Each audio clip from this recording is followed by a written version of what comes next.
La diaspora africaine n'est pas la plus nombreuse là où elle se trouve, mais elle est bien là, présente, active, visible.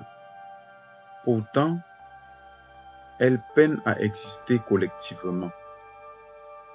Elle peine à se rassembler autour d'une idée commune, claire, continue, une idéologie, une vision, un projet durable.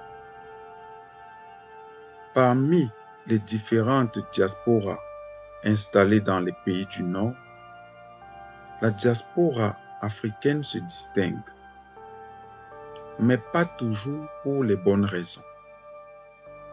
Là où d'autres communautés s'organisent, s'unissent, font bloc autour de leurs intérêts communs, la diaspora africaine, elle, reste morcelée, fragmentée, poussée par les intérêts individuels, les logiques de clans, d'origine ethnique ou nationale.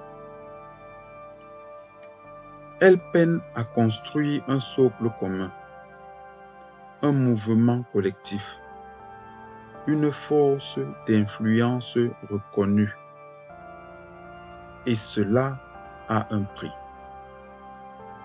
Quand un membre de la diaspora est victime d'injustice ou de violence dans son pays d'accueil, où est la voix collective? Où est le soutien structuré?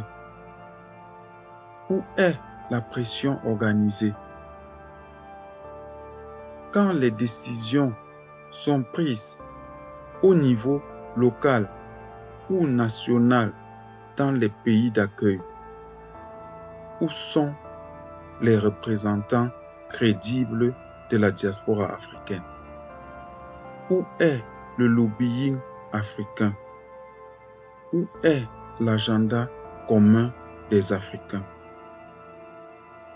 D'autres communautés pourtant, moins nombreuses parfois, ont compris une chose essentielle.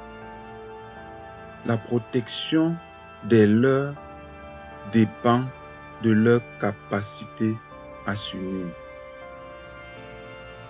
à peser, à exister politiquement. La diaspora africaine, elle, reste souvent absente des lieux où tout se décide. Et pourtant, elle se rêve influente.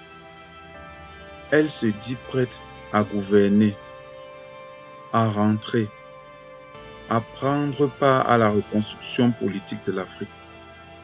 Mais comment? Si elle ne parvient pas à défendre ses propres droits dans son environnement immédiat, si elle n'a pas su s'unir face à l'injustice, à l'exclusion, à l'indifférence, peut-on espérer libérer un continent quand on est incapable de structurer sa voix dans une démocratie locale? Il est temps d'être cohérent.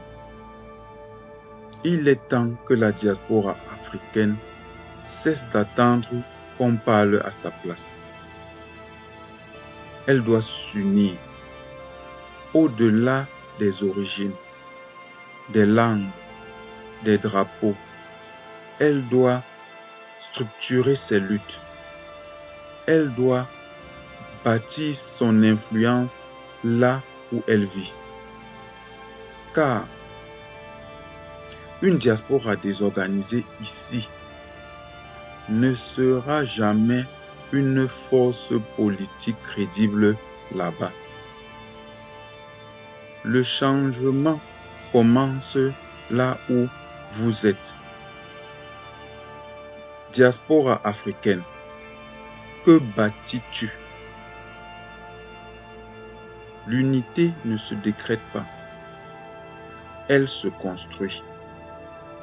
Et sans elle, la diaspora ne changera rien, ni ici, ni là-bas.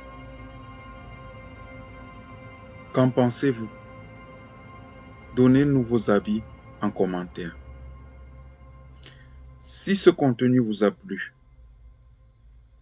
partagez, likez, commentez et surtout, abonnez-vous à notre chaîne. À très bientôt.